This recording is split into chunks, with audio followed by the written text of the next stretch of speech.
ရောက်လာဟောဒီဘုရားမပြောတော့စကားတယ်ဆိုတတ်တွေ့ရတယ်ဘုရားသိရောက်လာ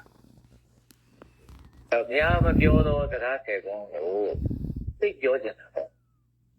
ကိုအဲ့ဒီကနေရောက်လာတာတော့ကိုရောက်လာတယ်လို့ပဲမနေ့ကတနေ့ကပြောခဲ့တဲ့စကားနဲ့ဆိုတော့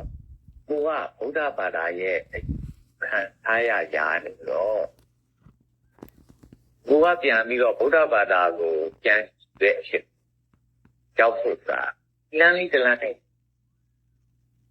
အဲ့ဒီလမ်းလေးတလမ်းနဲ့ကြည့်ရတဲ့အတွက်ဘုရားမပြောတော့စကားဆယ်ပေါ့ဆိုတဲ့ဟာကိုသိမင်းစိတ်တူပြောတာပေါ့အဲ့လိုမျိုးလူပြောတာဗန္ဒလေးမြို့ထဲမှာဒါပထမတော့စကိုင်းမှာပြောမင်းကောမှာပြောနေကြတော့ဗန္ဒလေးကဘုန်းတို့ရဲ့တငယ်ချင်းဖြစ်တဲ့လူတွေကတော့ဒါပထမတော့စကိုင်းမှာပြောမင်းကောမှာပြောနေကြတော့ဗန္ဒလေးကဘုန်းတို့ရဲ့တငယ်ချင်းဖြစ်တဲ့လူတွေကတော့ပြောတယ်ဆိုတော့တော်ရဲကကြက်လို့တော်ရဲတွေတွန်းမနေတာပါလေတော့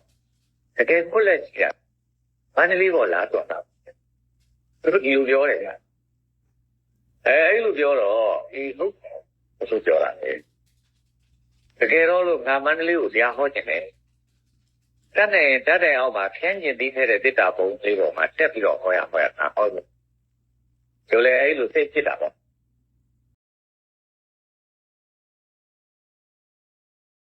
ူကစိတ်ဖြစ်လာရင်ရုပ်ကလည်းပဲပါလာတတ်တဲ့ပုံစံနဲ့တကယ်လည်းပဲမန္တလေးကနေပြီးတော့တရားဆွေးနွေးပွဲကိုကျုပ်ခေါ်တယ်ဗျပတ်ပတ်ရစပြီးခေါ်ခါရတာကစက်ဝင်ကြီးကြောင်းတိုင်းရောက်ပြန်တာနောက်စက်ဝင်ကြီးကြောင်းတိုင်းမှာဆွေးနွေးပွဲလေးတစ်ခုခေါ်တော့ဆွေးနွေးတာပေါ့ကျတော့ဆွေးနွေးတော့တခါနှစ်ယောက်ကဗျာပြင်းပြင်းထန်ထန်ကြောက်ကန်ပြောလိုက်တာအဲ့ပြောတဲ့သူတွေကဘသူတွေဖြစ်နေလို့တောက်ကြတော့ပင်းကူခုကျော်ချိန်နဲ့တောက်တယောက်ကတော့မွေးနှစ်ယောက်ပဲဆိုတော့နှစ်ယောက်ပဲဒီသူနှစ်ယောက်ကိုတခါတောက်တနေရာကျတော့ပြန်တွေ့တာအဲ့ပြန်တွေ့တာကဘယ်မှာလဲလို့ဆိုတော့ဗတရားဘဲတိုက်ရဲ့ကျောင်းဗတရားဘဲတိုက်ဆိုတော့ကြောက်တယ်အဲ့ကျောင်းမှာတရားဟောပြတာတယ်သွားတဲ့ကြအဲ့ဒီသူတွေလာတယ်ဗျာအဲ့ဒီသူတွေလာတော့သူတို့လည်းပဲတရားပွဲဆိုပြီးသိလို့လာတာပေါ့ဦးကျော်ချိန်ကမော်တော်ကားနဲ့ပါတယ်သွားတယ်ဦးကျော်ချိန်လာတယ်ဗျာသူကားကလေးနဲ့ပဲလာပြီးတကလားကြောင်းအောင်မှာရောက်တော့တရားဟောမဲ့ပြောမဲ့ဆွေးနွေးမဲ့သူကရှုံမှန်းသိတဲ့အခါကျတော့ပြန်သွားတယ်နဲ့အဲ့ဒီလိုပေါ့တော့ဒါဗန္ဒလေးထဲမှာတရားဟောဖို့ရကြိုးစားလိုက်တာတောက်ကြတဲ့အခါကျတော့ကိုသူကတရားတစ်ပွဲပဲဒီကတရားတစ်ပွဲပဲဗန္ဒလေးထဲမှာ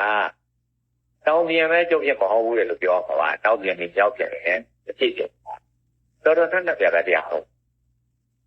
အဲ့ဒီအချိန်တော့လည်းဗန္ဒလေးကလည်းပဲသာသနာ့တန်ကြီးဆိုတော့သူ့ကြဘုရားသာသနာ့ကိုအကြည့်လို့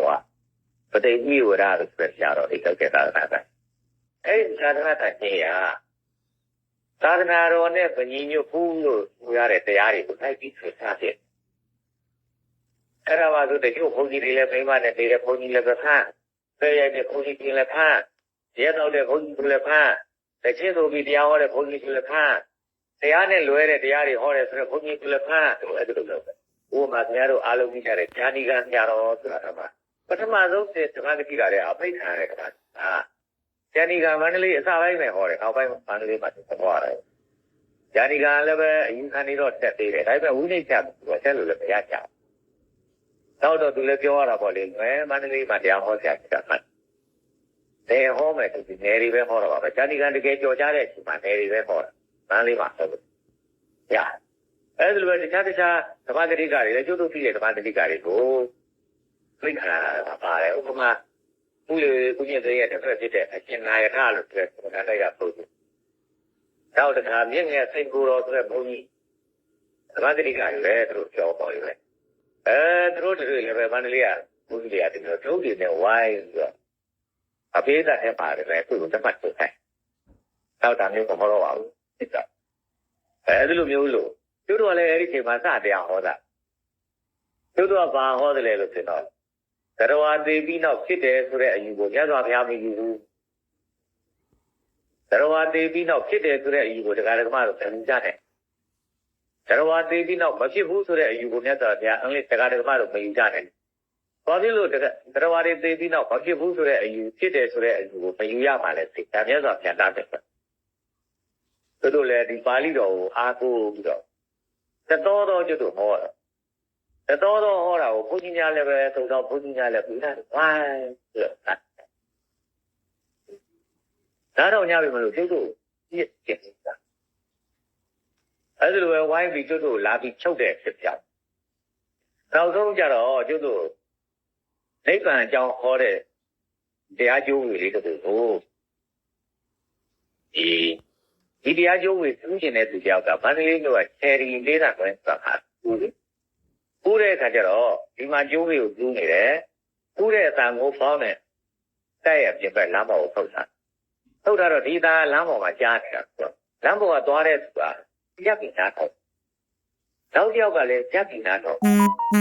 ဒီကျိုးတွေသုံးတဲ့အဆင့်တွေကိုပဲရပ်တာတော့ဒီကျိုးတွေကိုသိဝင်စားတယ်လို့ပြောတာပေါ့သိဝင်စားတယ်ဆိုတော့သိဝင်စားတဲ့အရာကိုလည်းလောက်ရမှာပဲအဲ့ဒီကျိုးတွေကိုသတင်းစာတွေကြော်ညာလိုက်တာကွယ်အဲ့ဒါလိုပဲတလမကောလာခင်းတဲ့သတင်းစာတွေကြော်ညာလိုက်တော့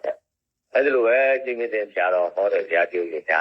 ခရီးသေးတာထဲမှာရနိုင်တယ်ပြီးတော့ကျိုးတို့လည်းဆက်သွေးသုံးတွေလောက်ခရီးသေးတာတွေသိထားလိုက်အဲ့ဒီသတင်းကိုဖတ်ရတဲ့အခါကျတော့သူ့တိုက်ကပုံကြီးခရီးသေးတာကလာပြီးဝိုင်း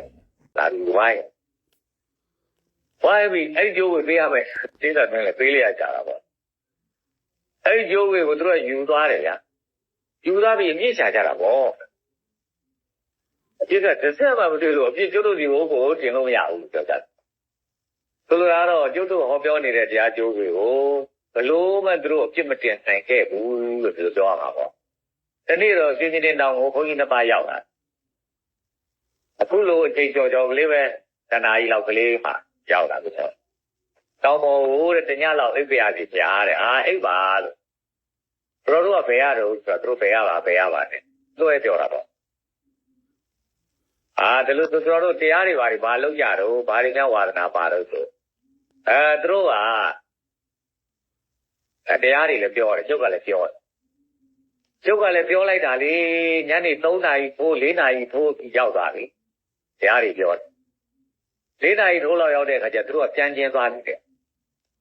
ဒီလိုတော့အောက်ပြန်ပဲခင်းအိတ်တော့ပဲဗျာ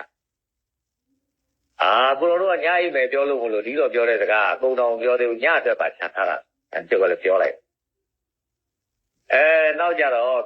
ဒီလိုအောက်ပဲခင်းအိတ်ပြသေးတော့လို့ပဲခင်တာလည်းအိတ်ပါဆိုလိုက်ပို့လိုက်ဟောပဲလားပတ်မရအဲ့တော့နိဗ္ဗာန်ဒီဂုဏီပဲလေလို့ဆိုရဲ